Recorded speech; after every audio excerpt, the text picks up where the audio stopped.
Former government minister and United Nations official Lord MallochBrown chairs the Best for Britain campaign, part funded by billionaire financier George Soros. The peer said he was profoundly motivated by the feelings of his children, the friends, and the youth groups his campaign was working with. He said, "They are all really angry with older people. They feel utterly betrayed and they feel that the actuarial rules of life are moving in their favor and that within a matter of 4, 5, 10 years, they are going to be an overwhelming majority in this country." He agreed with a Telegraph podcast interviewer that this would happen as all the brexiteers die off, because under 55 there was a huge majority in this country for Remain, tailing off as you got to 55. Lord MallochBrown chairs the Best for Britain campaign, part funded by financier George Soros.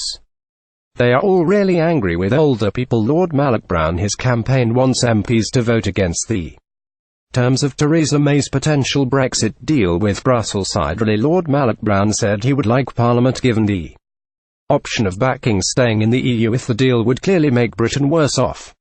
But it would also be a perfectly reasonable outcome if Mrs May's deal was defeated, leading to a new Tory leader who put the package to a second referendum. He said most MPs were Remainers, according to their referendum votes. "I agree about respect for the will of the people, but democracy is several things, and one is the right to hear new facts, the right to change your mind, to have a fresh vote," he said. Lord MallochBrown wants MPs to vote against the terms of Theresa May's potential Brexit deal are estimated. His campaign's current chances of winning its uphill fight at 40%, but is it worth fighting? "As a democracy and a patriot, I believe it profoundly is." Matthew Elliott, who led the successful Vote Leave referendum campaign, retorted it's a complete myth that it's just old people who voted for Brexit. It's like when people say everybody in London voted Remain, whereas more people voted to leave in London than voted for Labour Mayor Sadiq Khan.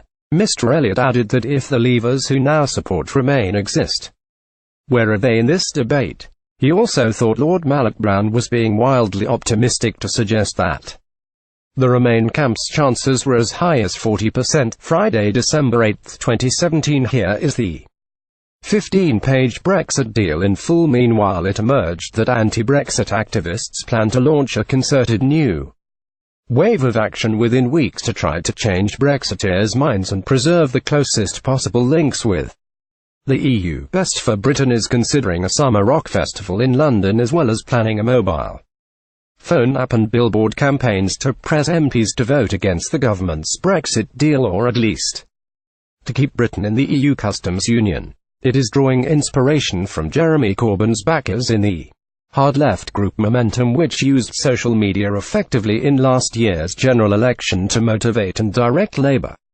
activists to boost the party's vote in key seats. Twitter. Matthew Elliott led the successful Vote Leave referendum campaign. Previous research has shown that a majority of 18 to 34 years olds across all social groups voted in the 2016 referendum to remain in the European Union, and a majority of those aged 55 and over voted to leave. But economic backgrounds were a factor, with working-class 35 to 54-year-olds more likely to vote to leave and the middle-class contemporaries to back staying. Tonight, Best for Britain announced a new partnership in which it will donated £30,000 to the anti-Brexit Our Future, Our Choice campaign for young people. Best for Britain says this week's controversy over Mr. Soros backing has triggered ordinary people to donate tens of thousands more to its work.